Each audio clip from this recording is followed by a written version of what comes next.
আছে টিউবওয়েল আর অল্প টাকাতেই সরানো যায়, সেটা না করে বসানো হচ্ছে নতুন টিউবওয়েল।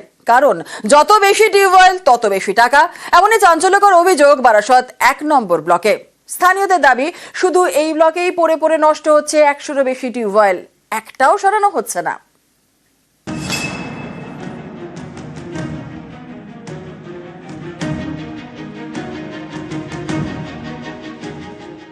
উত্তর ২৪ পরগনার বারাসত ১ নম্বর ব্লক। এখানে খাবার জল নিয়ে জল ঘোলা।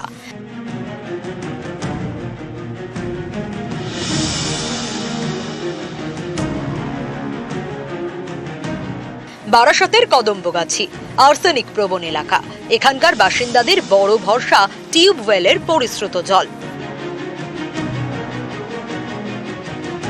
স্থানীয়দের দাবি, সেই টিউবওয়েল বসানোর পর মাস কয়েক যেতে না যেতেই খারাপ হচ্ছে। অল্প টাকা খরচ করে সারানো যায়, কিন্তু সেটা হচ্ছে না। খারাপ টিউবওয়েল না সারিয়ে নতুন টিউবওয়েল বসানো হচ্ছে। অভিযোগ, এভাবেই সরকারের টাকা নয় ছয় হচ্ছে। এখানে ৫-৬টা কল আছে, আবার কল বসানো হচ্ছে। এমনিতে সেগুলো অকেজো পড়ে আছে, নষ্ট হয়ে গেছে, দেখার লোক নেই। অসারের দাম কত? খুব বেশি হলে ৫০ টাকা, ৬০ টাকা, ৭০ টাকা। ৫০ টাকার জায়গায় আবার একটা পাশে ৫০,০০০ টাকার বিভিন্ন জায়গায় অ্যালটমেন্ট হচ্ছে, বসানোর জায়গা নেই, বসিয়ে দিচ্ছে। এরা যারা কন্ট্রাক্টর, তারা পয়সা পেয়ে যাচ্ছে। এটা কদম্বগাছি প্রাথমিক স্বাস্থ্য কেন্দ্র। এই স্বাস্থ্য কেন্দ্রে ৫টি টিউবওয়েলই খারাপ। অভিযোগ, একটাও সারানো হয়নি। স্থানীয়দের দাবি, শুধুমাত্র বারাসত ১ নম্বর ব্লকেই ১০০-টিরও বেশি টিউবওয়েল খারাপ হয়ে পড়ে রয়েছে। এগুলো কিছু রিপেয়ার করলে, এগুলো কিছু পয়সা ১,০০০, ১,৫০০, ২,০০০ টাকার মতো খরচা করলে হয়তো এগুলো রিপেয়ার করলে আপনার চলে। সেগুলো বসানো হচ্ছে, সেগুলো লাখ লাখ টাকা খরচা করে বসাচ্ছে। আবার ও ২-৬ মাস চলবে, চলার পরে ও অকাজ হয়ে যাবে।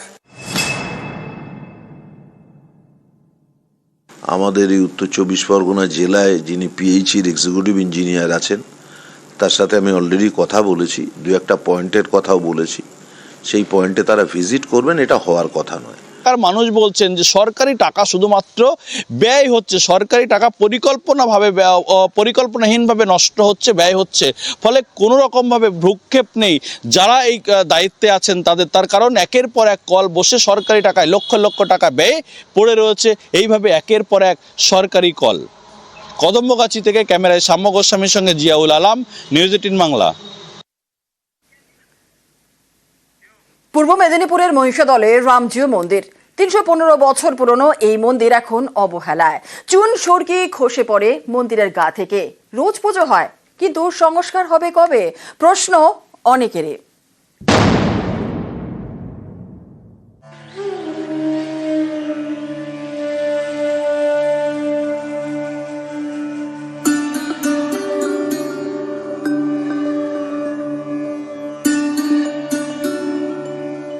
গা থেকে একটু একটু করে খসে পড়ছে ঐতিহ্য। পূর্ব মেদিনীপুরের মহিষাদলের রামবাগে রামজিউ মন্দির, ৩১৫ বছর পুরনো মন্দির এখন অবহেলায়। মন্দিরের গা থেকে খসে পড়ছে চুন সুরকি, রং উঠে বেরং। ইটের ফাঁকে ফাঁকে গজিয়ে উঠেছে আগাছা, মন্দিরে মাকড়সার জাল। আমাদেরকে এই মন্দিরটা ৩১৫ বছরের মন্দির, এই রাম মন্দিরটা কি একটু সারানো যায়নি, একটু সংস্কার করা যায়নি? ১৭১০ সালে মহিষাদলে রামজিউ মন্দির তৈরি করা হয়। মহিষাদল রাজ পরিবারের রানী জানকী দেবীর উদ্যোগে এই মন্দির তৈরি হয়। এখানে একটা সময় বিশাল বড় রথ ছিল, বিশাল বড় কাঠের। অনেক দিনের প্রাককালে সেটা হয়তো কমতে কমতে কমতে কমতে এখন অনেকটাই ছোট হয়ে গেছে রথটা কিন্তু এখনো চলে। সবই পুরনো আড়ম্বর যেগুলো ছিল মানা হয়, ধরুন পুজোর ভোগ হয়, প্রতিদিনই হয়, কিন্তু সেই সেরম আড়ম্বরে আর হয় না। প্রসাদ খুব ন্যূনতম হয়। পুজোটাও দুবেলা এখনো চলে আসছে গ্রাম এবং রাজাদের এতেই। কাঠের সিংহাসনে রাম, লক্ষ্মণ, সীতার পিতলের মূর্তি, একই সঙ্গে জগন্নাথ, বলরাম, সুভদ্রার মূর্তি, সকলের পুজো করা হয়।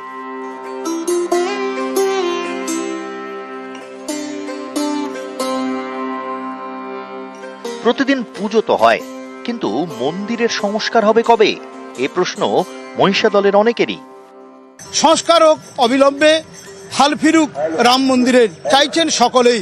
ক্যামেরায় সন্দীপ গুড়ের সঙ্গে সুজিত ভৌমিক, নিউজ ১৮ বাংলা। বাঁকুড়ায় পাড়ার নামে রাম, পাড়ার সব লোকেরা নামেও রাম। রামপাড়ায় এটাই রাম নাম রীতি। कहा जाता है कि वनवास काल में प्रभु राम यहाँ से गुजरे थे, इसीलिए आज भी यहाँ पे राम नाम वाले लोग ही दिखाई देते हैं, जैसे राम सखा, राम लल्ला, राम प्रसाद, राम प्यारी, राम दुलारी है। चारों तरफ बस हे राम, हरे राम, आया राम, गया राम, बस यही सुनाई देता है।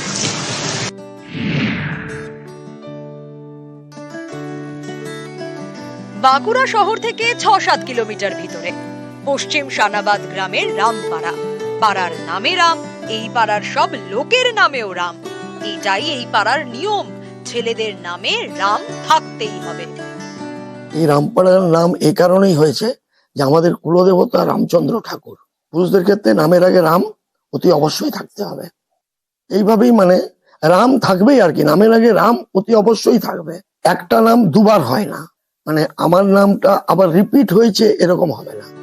রামনিধি, রামরঞ্জন, রামসত্য, রামপ্রসাদ, রামবল্লভ, রামকৃষ্ণ, রামকানাই, রামময়। রামপাড়া সত্যি রামময়, সবার নামে রাম, পাড়ার নামেও রাম। স্থানীয়রা বলেন ৩০০ বছর আগে অযোধ্যা থেকে আনা হয়েছিল শালগ্রাম শিলা। এই শিলা প্রতিষ্ঠার পরই পাড়ার নাম হয় রামপাড়া। পরে রামপাড়ায় তৈরি করা হয় রাম মন্দির।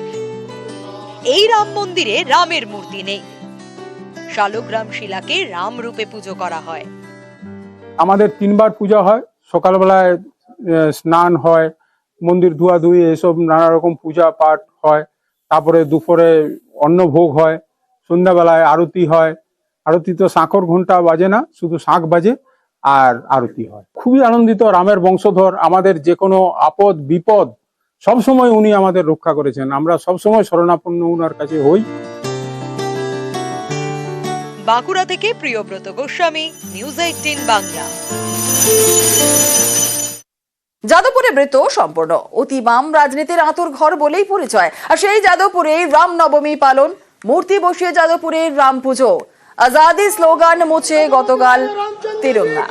দিন কয়েক আগেই ইফতার পালিত হয়েছিল এই যাদবপুরে।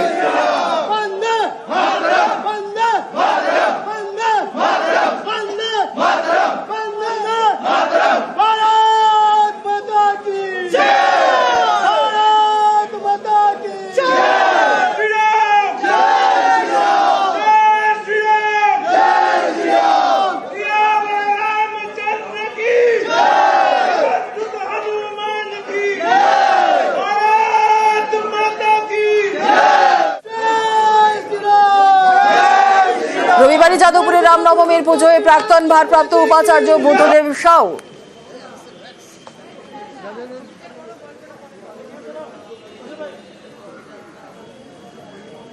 আমাদের যাদবপুর ইউনিভার্সিটিতে সরস্বতী পুজো হয়, দুর্গা পুজো হয়, আবার ইফতার পার্টিও হয়। আমি সব জায়গাতেই যাই। যে কোনো শান্তিপূর্ণ এবং সৌভ্রাতৃত্বের যেখানে উপস্থিতি থাকে সেরকম জায়গায় যেতে তো আমার কোনো আপত্তি নেই। রাম এরকম তো কোনো নিষিদ্ধ জিনিসও নয়। এক জায়গায় বাধা থাকবে, এক জায়গায় বাধা থাকবে না কেন? একটা জায়গাতে অনুমতি দেওয়া হবে, আরেকটা জায়গাতে হবে না, তার কারণটা কি? তাহলে ইউনিভার্সিটিতে রিজলিউশনই করুক যে আজ থেকে আমরা কোনো রকম ধর্মীয় অনুষ্ঠান করতে দেব না। সেই রিজলিউশন না করে একটা জায়গাতে বিভিন্ন রকম ভাবে অজুহাত দেখানো, এটা দুর্ভাগ্যজনক।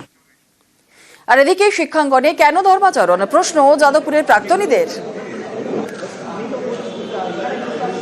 সর্বোপরি একটা বৈজ্ঞানিক দৃষ্টিভঙ্গি থেকে বিভিন্ন বিষয়ের অনুসন্ধান, এইটা একটা বিশ্ববিদ্যালয়ের উদ্দেশ্য। মুক্ত চিন্তার পরিসর তৈরির ক্ষেত্রেও যাদবপুর বিশ্ববিদ্যালয় অগ্রণী। যে কোনো বিশ্ববিদ্যালয় থেকেই ধর্মাচরণকে দূরে রাখা উচিত। মূলগত ভিত্তি আছে, একটা জোর আছে, সেই রাজনীতি, তার ভিত্তিতে রাজনীতি হয় আর কি। রামনবমী হোক অথবা ইফতার পার্টি হোক অথবা অন্য যে কোনো ধর্মের যে কোনো ধর্মাচরণ হোক, সেটা যাদবপুরের সংস্কৃতির সঙ্গে যায় না। যাদবপুর বিশ্ববিদ্যালয়ে যদি সেই দিকে যায় তাহলে সেটা খুবই দুঃখের ব্যাপার হবে। আমি দেখেছি শুনেছি বলেন যে যাদবপুর বিশ্ববিদ্যালয়ে তো দুর্গাপূজা হয়, এখন সেখানে স্টাফ কোয়ার্টার আছে, ফলে যেভাবে হয়তো একটা আবাসনে দুর্গাপূজা হয় সেই স্পিরিটেই ওখানে হয়। সেইটাকে যদি কেউ হাতিয়ার করে এখন বলে যে দুর্গাপূজা হচ্ছে অতএব রামনবমী করতেই হবে, অতএব ইফতার করতেই হবে, শিক্ষা প্রতিষ্ঠানটাতে এরকম ধর্মাচরণের নিয়ে প্রতিযোগিতার জায়গা নয়। যে উৎসবে আনন্দ নেই, আস্ফালন আছে, সেটা উৎসব নয়। এই যে আজকে যেটা অনুষ্ঠান যারা করলেন তারা কিন্তু কোথাও একটা এক্সক্লুসিভিস্ট একটা কর্মসূচি নিতে চাইলেন, যেটা আমি মনে করি উৎসবের স্পিরিটটার সাথেই যায় না, আর বিশ্ববিদ্যালয়ের স্পিরিটের সাথে তো কোনোভাবেই যায় না।